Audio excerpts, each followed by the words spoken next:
जब भी लड़ूंगा तो विधानसभा लड़ूंगा और निर्दलीय भी हो सकता है कि निर्दलीय भी लड़ूं। पिछले बार ही मैं निर्दलीय लड़ता, लेकिन जो हमारे जो चाहने वाले थे और हमारे जो गार्जियन थे, तमाम लोगों ने कहा कि नहीं, निर्दलीय नहीं लड़ना है। इस सामने ही 2024 है, लेकिन इतना तो आप बता ही सकते हैं कि हमें किस तरह के लीडरों को तरजीह देना चाहिए, किस तरह के पार्टियों को तरजीह देना चाहिए। किशनगंज में अक्सर ये देखा गया है कि जब भी कोई ऐसी बात होती है तो लीडरशिप यहाँ पे नज़र नहीं आती है। तो ऐसे लोगों को, ऐसे उम्मीदवार को चुनने की ज़रूरत है जो लोगों के बीच हमेशा रहे। न मर्तबे की फ़िक्र है, न मकाम चाहता हूँ, बदल सके जो ज़माना वह निज़ाम चाहता हूँ। ख़ासकर ये किशनगंज का जो इलाका है, ये आज़ादी के बाद से अब तक बहुत ही पिछड़ेपन का शिकार है, और इस पिछड़ेपन की शिकार की जड़ है शिक्षा का ना होना, बल्कि राजनीति का स्तर भी बिल्कुल गिर चुका है और आज लोग सत्ता पाने के लिए कुछ भी कर गुजरने को तैयार हैं। तो इन हालात में मुझे लगा कि भाई सत्ता पाने के लिए और सियासत में आने के लिए तो अपने वसूलों से समझौता नहीं किया जा सकता है, इसलिए मैंने फिर इरादा अपना। तो पहले पत्रकारिता जो थी वो ये थी कि सत्ता से सवाल किया जाता था, लेकिन आज की जो पत्रकारिता मैं देख रहा हूँ, ख़ासकर इलेक्ट्रॉनिक चैनल पे और मैक्सिमम चैनल्स पे जो देख रहा हूँ, वो पत्रकारिता ऐसी हो गई है कि वो सत्ता का प्रवक्ता बन गया है, जिसमें टीआरपी भी बढ़ाना एक मामला होता है। तो टीआरपी बढ़ाने के चक्कर में झूठ, फरेब, मक्कारी, ये जो चीज़ें आज देखने में आ रही है, तो ये बड़ा एक बड़ा अफसोसजनक ये एहसास होता है कि हम किस दिशा में जा रहे हैं। देखिए, मैं इस वक्त 2 अखबार में काम कर रहा हूँ। दैनिक शुभ भास्कर हिंदी में, उसमें मैं ब्यूरो चीफ हूँ, और कौमी तंजीम उर्दू में, उसमें मैं ब्यूरो चीफ हूँ। और बड़ी उम्मीद थी किशनगंज वासियों को कि इस बार जो है वो बजट में एएमयू के लिए फ़ंड को शामिल किया जाएगा, लेकिन शामिल नहीं किया गया, तो ये बड़ा दुर्भाग्य है। अस्सलाम आदाब, मैं रमीज़ रेज़ा, आप देख रहे हैं केडीबी लाइव। आपकी बात केडीबी लाइव के साथ आज हमारे ख़ास मेहमान हैं कौमी तंजीम के चीफ ब्यूरो, साथ ही साथ सामाजिक क्षेत्र में बेहतर कार्य को अंजाम देने वाले, पत्रकारिता जगत में इनकी अपनी एक अलग पहचान है, जनाब अली रेजा सिद्दीकी साहब। सर, सबसे पहले आपका वेलकम, खैर मकदम, स्वागतम हमारे। बहुत बहुत शुक्रिया आपके इस चैनल पे इंटरव्यू के लिए। हम चाहेंगे आज बहुत सारी चीज़ों पर हम बात करेंगे। पत्रकारों पर अक्सर सवाल उठते हैं, गोदी मीडिया का ये युग है, डिजिटल मीडिया, तमाम तर चीज़ों को लेकर, राजनीति से लेकर सर की जीवनी पे भी हम बात करेंगे। आप वीडियो में अंत तक बने रहे, क्योंकि ऐसे लोग बहुत कम मौका मिलता है जब समाज के इस तरह के तबके से हम रूबरू होने का मौका मिलता है। सबसे पहले हम जानना चाहेंगे कि पत्रकारिता का शौक़ आपको कैसे आया और क्यों आपको लगा कि मुझे पत्रकारिता के ही क्षेत्र को क्यों आपने पसंद किया? देखिए, एक्चुअल में 2002 में जब मैंने इंटर किया था, तो उन्हीं दिनों मुझे अखबार के आर्टिकल्स और एडिटोरियल्स पढ़ने का बड़ा खुद ब खुद एक शौक़ पैदा हो गया। तो उन्हीं दिनों लिखने का भी शौक़ पैदा हुआ। तो हमने कोलकाता का एक बड़ा अखबार है, अखबार मशरिक, उसमें हमने शुरुआत की 2003 के आसपास से। आज लगभग 20 साल का सफ़र सहाफ़त के मैदान में तय किया है। तो बस मैं शुरुआत किया तो अब तक आपके सामने हूँ। वक्त हमेशा एक जैसा नहीं होता, वो भी बदलते रहते हैं। एक दौर था जब इलेक्ट्रॉनिक मीडिया, प्रिंट मीडिया, लेकिन आज डिजिटल मीडिया भी एक योगदान दे रहा है, लेकिन इसके कहीं दुष्परिणाम भी हो रहे हैं। पत्रकारिता मुद्दों को अगर उठाने की बात करें तो इससे इनकार नहीं कर सकते कि डिजिटल मीडिया ने मुद्दों को उजागर किया है, लेकिन पत्रकारिता की जो गरिमा है वो भी कहीं ना कहीं धीरे धीरे धूमिल सा होता जा रहा है। क्या कहना चाहेंगे इस गैप को लेकर के? देखिए, आज से जिन दिनों मैं सहाफ़त में आया था, तो उन दिनों एक अलग मेयार था पत्रकारिता का, और लोगों को एक भरोसा होता था कि पत्रकारिता अगर कोई भी समस्या समाज की है या कहीं भी कोई शोषित तबका है, तो वो बातें अगर मीडिया में जाएंगी तो इस समस्या का समाधान निकलेगा। लेकिन आज की जो पत्रकारिता है उसका स्तर इस तरह से गिर चुका है जो आज की तारीख़ में बयान कर पाना मुश्किल है। और इसकी सबसे बड़ी वजह यह है कि एक तो पत्रकारिता को लोकतंत्र का चौथा स्तंभ कहा गया। लेकिन पत्रकारिता में जो एक बाज़ाब्ता तौर पे आमदनी का स्रोत होना चाहिए, वैसा कोई स्रोत उसके लिए तैयार नहीं किया गया। पत्रकारिता कई स्तर के प्रिंट मीडिया हैं, इलेक्ट्रॉनिक मीडिया हैं और आज डिजिटल मीडिया का भी दौर आ चुका है। तो जो बड़े चैनल वाले होते हैं मेट्रोपॉलिटन सिटीज़ में या बड़े शहरों में जो होते हैं, तो वहाँ पे तो उनकी एक हैंडसम सैलरी फिक्स होती है, या वो जो चैनल के जो एग्जीक्यूटिव बॉडी के जो लोग होते हैं तो वहाँ तक तो ठीक है। बाकी जो ज़िला स्तर के या प्रखंड स्तर के जो पत्रकार होते हैं तो उनकी कोई सैलरी फिक्स नहीं होती है और उनका कोई मानदेय वगैरह ऐसा नहीं दिया जाता है, तो उन्हें विज्ञापन पे जो है डिपेंड रहना पड़ता है। तो विज्ञापन हम लोग भी शुरू से पत्रकारिता करते आए, तो विज्ञापन का एक वक्त होता है। बाकी वक्तों में आपको ये है कि समाज, पत्रकारिता क्या है कि समाज का आईना है। समाज में जो घटनाएं घट रही हैं उन्हें आप निष्पक्ष तरीके से अवाम के सामने आप रखें। तो विज्ञापन का अब ओकेजनली दुर्गा पूजा है, दिवाली है, होली है, ईद है और जो भी ओकेजनली मौके होते हैं उस मौके से आपको विज्ञापन लेना होता है। बाकी आम दिनों में आपको खबरें करनी होती है।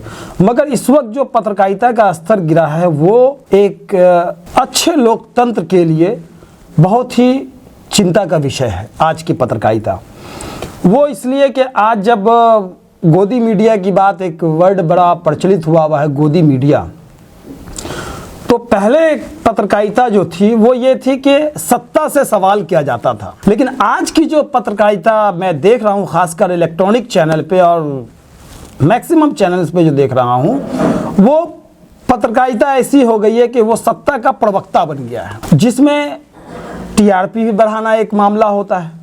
तो टीआरपी बढ़ाने के चक्कर में झूठ, फरेब, मक्कारी, ये जो चीज़ें आज देखने में आ रही है, तो ये बड़ा एक बड़ा अफसोसजनक ये एहसास होता है कि हम किस दिशा में जा रहे हैं। तो इसलिए पत्रकारिता का स्तर जो है वो गिरता जा रहा है। और जहाँ तक डिजिटल मीडिया का सवाल है, तो मैं तो ये देख रहा हूँ कि आज के दौर में डिजिटल मीडिया अभी एक अच्छा स्रोत बना हुआ है सही चीज़ों को और सही इन्फॉर्मेशन को लोगों तक पहुंचाने का। आज आप देखें सोशल मीडिया पे, इलेक्ट्रॉनिक चैनल पे आप देखें, चाहे वो कोई भी आप चैनल है, मैं नाम नहीं लेना चाहूँगा, जितने भी आप इलेक्ट्रॉनिक चैनल हैं उनमें आप ख़बरों को देखें और सोशल मीडिया पे ख़बरों को देखें तो बिल्कुल डिफरेंट मालूम पड़ता है। तो डिजिटल मीडिया से सही, कुछ हद तक सही इन्फॉर्मेशन लोगों तक पहुँच रही है। एक तरफ हम पत्रकारिता के उन स्तरों पे गए जहाँ चीज़ें जो नहीं होनी चाहिए वो तमाम तर चीज़ें हो रही है। दूसरी ओर पत्रकारिता और विज्ञापन एक सिक्के के दो पहलू है। विज्ञापन के बिना कोई पत्रकार चल नहीं सकता है। लेकिन हमारे बहुत सारे लोग होते हैं हमारे समाज में जो खबर और विज्ञापन में फ़र्क को महसूस नहीं कर पाते हैं। कई कई जगह हम लोग के साथ भी हुआ है कि किसी ने फ़ोन किया, हमारे पास एक खबर है और तमाम तर चीज़ें, और जाने के बाद पता लगा कि उनका दुकान का उद्घाटन था। क्या किसी के दुकान का उद्घाटन खबरें के श्रेणी में आता है या विज्ञापन के श्रेणी में? देखिए, कहा जाता है कि खबर आप जिसको बना दें, और ख़बर का मामला ऐसा है कि ख़बरें जो है वो डिफरेंट तरह की जो भी समाज में घटनाएं घट रही हैं, तो वो आप अगर उद्घाटन दुकान का है तो उसको दोनों ही आप एंगल से ले सकते हैं। आप उसको न्यूज़ के एंगल से भी ले सकते हैं और विज्ञापन के एंगल से भी ले सकते हैं। चीज़ें बदल जाएंगी। विज्ञापन अगर वो देंगे तो वो मैटर उसमें अलग हो जाएगा, और वो न्यूज़ अगर देंगे तो मैटर उसमें अलग हो जाएगा। चूँकि वो भी समाज का एक हिस्सा है तो वो खबर भी एक समाज तक जानी चाहिए। हाँ, ये है कि हमने दुकान की ओपनिंग की, मुझे इसको लोगों तक पहुंचाना है, तो उसको मैं जब विज्ञापन के तौर पे दूंगा तो उसमें अपनी एक एक चीज़ों को डालूंगा। लेकिन जब आप खुद खबर लिखेंगे तो आप खबर के एंगल से लिखेंगे, ये फ़र्क है। हम आएंगे खबरों की दुनिया में भी, लेकिन थोड़ा सा हम राजनीतिक इस परिवेश में आना चाहेंगे। लेकिन उससे पहले हम सामाजिक मुद्दों पर थोड़ा चर्चा कर लें। आज एमयू का जो मामला है वो आप देख ही रहे हैं, तमाम तरह उसमें बातें कर रहे हैं और सिर्फ बातें ही हो रहा है। लगातार दुर्घटना ये का जो सिलसिला चल पड़ा है रुकने का नाम नहीं ले रहा है।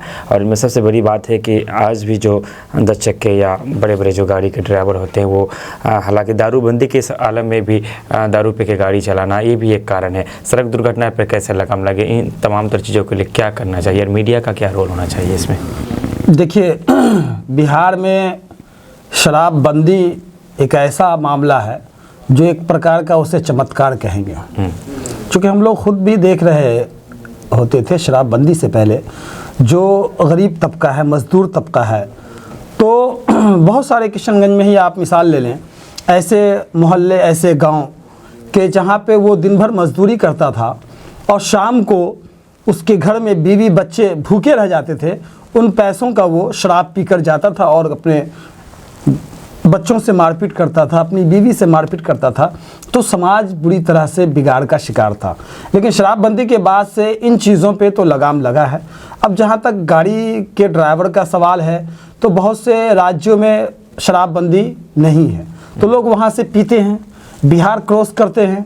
तो ये वहाँ पे जो प्रशासन के लोग हैं, MBI के लोग हैं, उन लोगों की जिम्मेदारी है कि वो लोग चेकिंग अच्छे से करें और ट्रैफिक रूल को बेहतर किया जाए, तो दुर्घटना पे लगाम लगाया जा सकता है। एक तो ये है। दूसरा, दुर्घटना का जो कारण हम लोग देखते हैं, ख़राब सड़कों का मामला।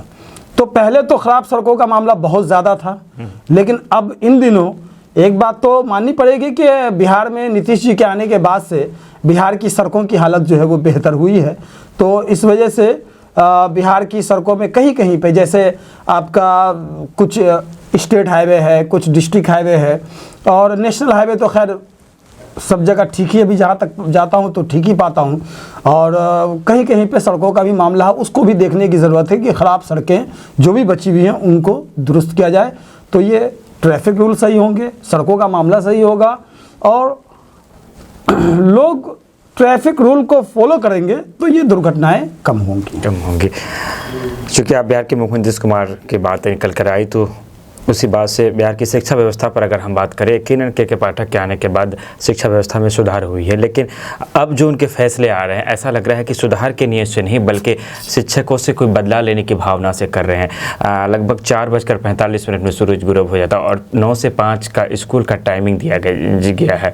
बहुत सारे ऐसे बच्चे हमारे इलाके में आज जो दिन को काम करते हैं और स्कूल में नाम है, किसी तरह से वो मैट्रिक IE करते हैं। अब जो बच्चे स्कूल नहीं आएंगे उनका नाम काट ही दिया जाएगा। तो क्या ये नहीं लगता है कि पाठक के कुछ फैसले तो सही हो भी सकते हैं, लेकिन एक तरह से वो शिक्षकों को जलील करने पर उतारू हो चुके हैं? देखिए, यहाँ पे के पाठक जी को तो कुछ फैसलों पे इसमें कोई दो राय नहीं है कि उनके कुछ फैसलों से शिक्षा में सुधार आने की दिशा में काम हो रहा है, लेकिन कुछ फैसलों से परेशानियाँ भी बढ़ रही हैं। उन्हें अपने उन फैसलों पे मंथन करने की ज़रूरत है। और जो टीचरों का जहाँ तक मामला है, टीचरों को सम्मान दिए बगैर बेहतर शिक्षा की कल्पना करना मैं समझता हूँ कि फिजूल है।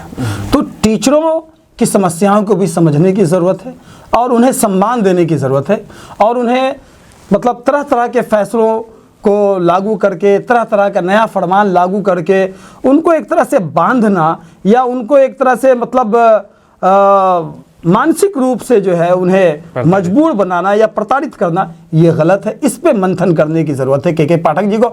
और इस मामले में के पाठक जी की तो जो अपनी भूमिका है, इस मामले में बिहार के माननीय मुख्यमंत्री नीतीश कुमार जी को ख़ुसूसी तवज्जो लेने की ज़रूरत है कि शिक्षकों को सम्मान दिया जाए और उनकी भी परेशानियों को समझा जाए, उनकी भी बातों को माना जाए उस हद तक जहां तक माना जा सकता है। किसी विशेष पार्टी का मैं नाम नहीं लेना चाहूँगा, लेकिन गाहे बगाहे कुछ साल पहले चले जाए तो आपकी सक्रियता रही, उनके मीटिंगों में भी आप नज़र आए। अंदरूनी जो पार्टी के लोग हैं उनसे बातें यहाँ तक चल रही थी कि आप टिकट के दावेदारी पेश कर चुके थे। अगर आपको टिकट मिलता तो शायद आप विधायक या सांसद जो भी हो चुनाव के मैदान में नज़र आते। इस बात में क्या सच्चाई है? इसके लिए रिया सिद्दीकी क्या कहना चाहेंगे? देखिए, चूँकि एक लंबा सफ़र मैंने पत्रकारिता में तय किया है और अपने समाज की, अपने ज़िला की जो बदतर हालत देखने में आती रही है, तो उसके नतीजे में एक मन में बात रही कि भाई सेवा का दायरा बढ़ाने के लिए एक प्लेटफॉर्म की ज़रूरत है। तो ये प्लेटफॉर्म आप जाकर इस प्लेटफॉर्म से बेहतर सेवा दे सकते हैं। और हकीकत तो ये है कि न मर्तबे की फ़िक्र है न मकाम चाहता हूँ, बदल सके जो ज़माना वह निज़ाम चाहता हूँ। तो विकास की दिशा में आगे बढ़ना, लोगों की ज़मीनी स्तर पे जो समस्याएं हैं उनका समाधान निकालना। चूँकि मैंने जो पत्रकारिता की है तो मैं ज़्यादातर समाज की समस्याओं पे फोकस हमारा रहता है और उसी दिशा में मैं काम करता हूँ। तो ये बात रही कि भाई आना चाहिए, और इस सोच के तहत मैं विधानसभा की मैंने पिछले दिनों तैयारी भी की, लेकिन हालात नहीं बने। हालात इस सेंस में कि आज की जो सियासत और आज की जो राजनीति है, आज देखिए सिर्फ पत्रकारिता में ही नहीं बल्कि राजनीति का स्तर भी बिल्कुल गिर चुका है और आज लोग सत्ता पाने के लिए कुछ भी कर गुजरने को तैयार हैं। तो इन हालात में मुझे लगा कि भाई सत्ता पाने के लिए और सियासत में आने के लिए तो अपने वसूलों से समझौता नहीं किया जा सकता है, इसलिए मैंने फिर इरादा अपना आगे लड़ने का अभी तक कोशिश है, लेकिन अभी ऐसे कोई हालात नहीं बन पाए हैं। ऐसे हालात अगर बनेंगे तो फिर अगर मौका मिलेगा तो मैं विधानसभा की तैयारी करूंगा और लड़ूंगा विधानसभा।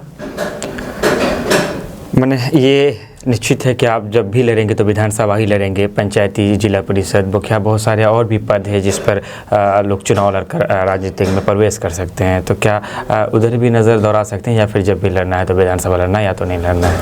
देखिए, इरादा तो विधानसभा का ही है, चूँकि हमने जो पिछले दिनों तैयारी की वो विधानसभा के लेवल से तैयारी की हमने। हमारा जो विधानसभा क्षेत्र पड़ता है वो किशनगंज और पुठिया, तो इन्हीं क्षेत्रों में हमारा भ्रमण होता है और इन्हीं जगहों पे हमने जो है वो काम किया। ऐसे तो पूरे ज़िला में हमारा न्यूज़ के एतबार से आना जाना होता है और मैं पर्टिकुलर किसी पार्टी में कभी नहीं गया और कभी मतलब किसी की सदस्यता मैंने ग्रहण नहीं की है। तो इस लिहाज से जब भी लड़ूंगा तो विधानसभा लड़ूंगा और निर्दलीय भी हो सकता है कि निर्दलीय भी लड़ूं।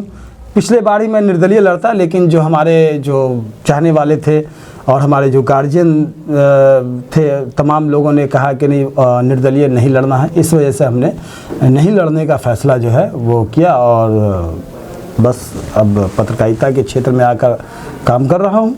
और समस्याएं जो देखता हूँ मैं, तो मुझे लगता है कि एक प्लेटफॉर्म चाहिए और इस प्लेटफॉर्म से अपने इलाके की, अपने क्षेत्र की जो है और बेहतर सेवा की जा सकती है। जब भी हम किसी चीज़ पर बात करते हैं तो हमें उनके दोनों पहलू पर बात करना बहुत ज़रूरी होता है। कुछ ही देर पहले हमने पत्रकारिता का जो स्तर है उनको लेकर के बात किया, लेकिन एक तरफ इस पहलू पर भी बात करना बहुत ज़रूरी हो जाता है कि चाहे वो डिजिटल मीडिया से हो या फिर प्रिंट मीडिया से हो या इलेक्ट्रॉनिक मीडिया से जो भी हो, जब भी समाज में किसी के साथ कुछ गलत होता है तो एक पत्रकार ही होता है जो बिना भय और निष्पक्ष तरीके से उनकी बातों को रखता है और जहाँ भी गलत होता है तो उन चीज़ों को आगे लाता है अपने तरीके से। लेकिन जब भी किसी पत्रकार के साथ गलत होता है, जो कि जब भी वो अगर बालू कोई माफिया है उसके खिलाफ लिखता है तो उनके नज़र में आ जाते हैं, कि कोई आसानी विधायक है उनके खिलाफ अगर कुछ चीज़ें हैं तो उनके नज़र में आ जाते हैं। तो ऐसे पत्रकार जो होते हैं जो नज़र में तो आते हैं, लेकिन जब पत्रकार के साथ गलत होता है, कभी किसी को चाहे मार दिया जाए या किसी को प्रताड़ित कर दिया, झूठे केस में फंसा दिया जाए, वो पत्रकार जो सबकी लड़ाई लड़ता है, आपने कभी देखा कि किसी पत्रकार के साथ बुरा हो और जनता ने उनका साथ दिया हो या फिर लोग उनके लिए आगे आए? देखिए, उसके लिए लोगों में अवेयरनेस की कमी है और पत्रकारिता वैसे सिचुएशन के लिए यही कहा जा सकता है कि हिम्मत न हारना, हिम्मत न हारना, खुद बढ़कर आगे है मैदान मारना। तो आप खुद ही अपनी लड़ाई आप लड़ेंगे और ख़ुद ही आपको अपने तौर पे समस्याओं का समाधान करना पड़ेगा। ये उम्मीद रखना कि लोग आपके पीछे आएंगे, ये नहीं है, चूँकि आज वक्त नहीं है लोगों के पास। हर इंसान अपनी अपनी समस्याओं में घिरा हुआ है, तो आपको काम करना है उस लिहाज से कि आप जायज़ हो, जेन्युइन हो और किसी को आप पे उंगली उठाने का मौका न मिले। अब बहुत दफ़ा ये देखने में आता है कि अब किसी को भी आपने कह दिया फर्जी है। बहुत बार ये सुनने में आता है कि फर्जी नर्सिंग होम, फर्जी पत्रकार, फर्जी वो। तो ये देखने का काम प्रशासन का है। अब उसी मतलब लय में लोग बहते हुए कभी कभी ऐसा भी होता है कि सही आदमी को भी जब लोग गलत कहते तो वहाँ पे परेशानियाँ आती हैं। तो इसलिए कुछ चीज़ों को जो देखने का, जो इलीगल जो चीज़ देखने का काम है, वो प्रशासन का देखने का काम है। आप बहुत सही टॉपिक पे आए और हमारे साथ एक पत्रकार मौजूद है, तो इसलिए मैं कोशिश कर रहा हूँ कि ज़्यादातर पत्रकारिता से जुड़े हुए सवाल ही हो। आपने कहा तो मैं इस चीज़ को समझ भी पा रहा था कि चाहे वो हम हो या फिर बहुत सारे लोग होंगे जो अली रज़ा सिद्दीकी को अपना आइडल मानते होंगे, चूँकि एक लंबा वक्त आपने इस लाइन में गुजारा है। तो जब हम किसी खबरों को दिखाते हैं तो उसके लिए क्या आइडियोलॉजी हमें अपनाना चाहिए? कुछ लोग डिसीजन दे देते हैं, जैसे आपने कहा फर्जी पत्रकार, ये काम प्रशासन का है, लेकिन हम उस चीज़ को कैसे रख सकते हैं, किस एतबार से बता सकते हैं? देखिए, खबरों का मामला जहाँ तक है, खबरें बैलेंस होनी चाहिए। और कहीं कोई अगर मान लीजिए मिसाल के तौर पे आपने कहा बालू माफिया, कोई अगर बालू माफिया है तो इससे संबंधित विभाग से इस बारे में कंसल्ट किया जाए और उनसे बातों को लिया जाए और फिर वहाँ पे ज़मीन पर सरजमी पे उतर के देखा जाए कि क्या सही है, क्या गलत है। उसके हिसाब से फिर खबरों को कवरेज किया जाए। शिक्षा जगत की बात हमने थोड़ी देर पहले की। बहुत बार आपको देखा भी गया, आपके सोशल मीडिया तमाम जगहों से जो चीज़ें जो खंगाले तो पता लगा कि आप सभी स्कूलों में आप जा रहे हैं। जहाँ भी कुछ ही दिन पहले जो है इस बगल में स्कूल है, उसके प्रोग्राम में भी आप आए और आपने बहुत ही बहुमूल्य बातों को रखा जो मैं अपने घर से ही सुन रहा था और मुझे समझ में आया कि अली सिद्दीकी साहब इन बातों को रख रहे हैं। शिक्षा से आपका इतना प्रेम क्यों है? शिक्षकों से इतना प्रेम क्यों है? देखिए, असल में क्या है कि हमारा ये जो सीमांचल का इलाका है और ख़ासकर ये किशनगंज का जो इलाका है, ये आज़ादी के बाद से अब तक बहुत ही पिछड़ेपन का शिकार है। और इस पिछड़ेपन की शिकार की जड़ है शिक्षा का ना होना। सारी समस्याओं का समाधान एकमात्र है शिक्षित होना। तो मैं ये समझता हूँ कि जो लोग भी शिक्षा के क्षेत्र में काम कर रहे हैं वो अपने समाज के लिए एक बड़ा कारनामा अंजाम दे रहे हैं और उनकी हौसला अफजाई होनी चाहिए और पॉजिटिव सोच रखना चाहिए। दो तरह के लोग होते हैं, कंस्ट्रक्टिव और एक डिस्ट्रक्टिव। आप जब हर फील्ड में कंस्ट्रक्टिव माइंड लेकर चलते हैं, तामीरी सोच लेकर चलते हैं, आपकी सोच में होना चाहिए कि आप जहां तक अपनी लेवल से हो सके आप सहयोग की भावना पैदा करें। तो हो सकता है कि एक छोटा सा सहयोग आपका किसी के लिए एक बड़ा काम हो जाए। तो मैं ये समझता हूँ कि शिक्षा के क्षेत्र में और ज़्यादा काम होने की ज़रूरत है हमारे इस किशनगंज ज़िला में, और ज़्यादा से ज़्यादा लोगों को शिक्षा के क्षेत्र में आने की ज़रूरत है और शिक्षा पे काम करने की ज़रूरत है। चाहे वो ज़्यादा से ज़्यादा स्कूल कायम करके हो, ज़्यादा से ज़्यादा कोचिंग सेंटर कायम करके हो, और ज़्यादा से ज़्यादा सरकारी स्कूलों में शिक्षा की व्यवस्था को बेहतर करके हो सके। तो इस पे हमें तवज्जो देने की ज़रूरत है। इसी सोच के तहत जहाँ कहीं भी कोई भी शैक्षणिक प्रोग्राम होता है तो उस प्रोग्राम में मुझे बुलाया जाता है तो मैं ज़रूर जाता हूँ और अपनी बातों को रखता हूँ। पूरी बातचीत के दरमियान हमने कई दफ़ा कहा कौमी तंजीम के चीफ ब्यूरो, तो जब कौमी तंजीम के बारे में अगर हम दो शब्द ना बोले तो मैं समझता हूँ कि आज के इस इंटरव्यू का कोई औचित्य नहीं रह जाता है। कौमी तंजीम का क्या योगदान है हमारी समाज के लिए? कौमी तंजीम को अली रज़ा सिद्दीकी साहब किस एंगल से देखते हैं? मैं चाहूँगा कौमी तंजीम के बारे में दो चार शब्द कुछ कहें आप। देखिए, मैं इस वक्त दो अखबार में काम कर रहा हूँ। दैनिक शुभ भास्कर हिंदी में, उसमें मैं ब्यूरो चीफ हूँ, और कौमी तंजीम उर्दू में, उसमें मैं ब्यूरो चीफ हूँ। चूँकि गांधी जी अक्सर कहा करते थे कि उर्दू और हिंदी दो बहनें हैं, तो हमारी जो भाषा है वो उर्दू और हिंदी है। तो कौमी तंजीम चूँकि उर्दू के सहाफ़त में एक बड़ा नाम है और कौमी तंजीम में जो ख़बरें होती हैं वो समाज हित में होती हैं, समाज में बेहतरी कैसे लाई जाए और समाज की जो समस्याएं होती हैं उन समस्याओं को फोकस करते हुए ख़बरों को तरजीह दी जाती है। और उसमें जो आर्टिकल्स वगैरह जो होते हैं वो आर्टिकल्स वगैरह भी समाज पे फोकस करते हुए ही ज़्यादातर उसको कवरेज किया जाता है। पढ़ाई लिखाई की कहाँ से हुई? तमाम तर मैं चाहूँगा थोड़ा सा अपनी संक्षेप से जीवनी। बुनियादी तालीम तो बहुत सारे लोग मुझे मतलब समझते हैं कि अलीगढ़ मुस्लिम यूनिवर्सिटी से पढ़ा हुआ हूँ, लेकिन मेरी जो बुनियादी तालीम हुई वो लाइन उर्दू मिडिल स्कूल से बुनियादी तालीम हुई, और मैट्रिक हमारा जो हुआ वो नेशनल हाई स्कूल से, और बाकी आगे की कॉलेज की जो पढ़ाई हुई हमारी यही स्थानीय मारवाड़ी कॉलेज से हुई। तो मैं किशनगंज में ही पला बढ़ा, किशनगंज में ही मैंने तालीम हासिल की, यही हमारा। कभी आप राजनीति में आते हैं और हो सकता है कि कहा जाता है कि कब क्या हो जाए किसने देखा है, और आप आते हैं, मान लीजिए कि आपने सोचा है कि मैं विधानसभा की तैयारी कर रहा हूँ या मौका मिला तो लड़ूंगा, और आप लड़ते भी और आप जीत भी जाते हैं, तो आपके लिए वो कौन से काम है जिस पर पहले तवज्जो दी जाने की ज़रूरत है सीमांचल में? यहाँ पे देखिए, सबसे पहला काम तो शिक्षा के क्षेत्र में काम करना मैं ज़्यादा ज़रूरी समझता हूँ, और शिक्षा के क्षेत्र में जब काम होगा तो सारे क्षेत्रों में खुद ब खुद काम होने लगेंगे। हमने एक सवाल का जवाब उसमें चूँकि बहुत सारे सवालों के साथ मिला दिया था तो शायद छूट गया। एमयू जो सेंटर अब तक जिसके लिए काफ़ी जद्दोजहद हुआ भी है, लोगों ने किया भी, लेकिन अब तक नहीं बन पाया। संक्षेप में ये जानना चाहूँगा, इसके लिए दोषी किसको मानते हैं, जैसे देखिए के नज़रिए से बात करें तो? देखिए, इसके लिए अभी जो हालात हैं वो हालात किसी से ढके छुपे नहीं हैं, लेकिन जो सबसे बुनियादी कसूरवार इस एएमयू कैंपस किशनगंज को अभी फुल फ्लेज ना होने में है वो है यूपीए 2 की गवर्नमेंट। उस वक्त काफ़ी हम लोगों ने उम्मीद की, और उस वक्त किशनगंज के सांसद मौलाना इसरारुल हक कासमी साहब थे, और बड़ी उम्मीद थी किशनगंज वासियों को कि इस बार जो है वो बजट में एएमयू के लिए फ़ंड को शामिल किया जाएगा, लेकिन शामिल नहीं किया गया। तो ये बड़ा दुर्भाग्य है। तो इसके लिए यूपीए 2 की गवर्नमेंट सिरे से ज़िम्मेदार है। चूँकि हम बात एक पत्रकार से कर रहे हैं तो इसलिए डायरेक्ट ये पूछना तो ठीक नहीं होगा कि आपका पसंदीदा कौन है।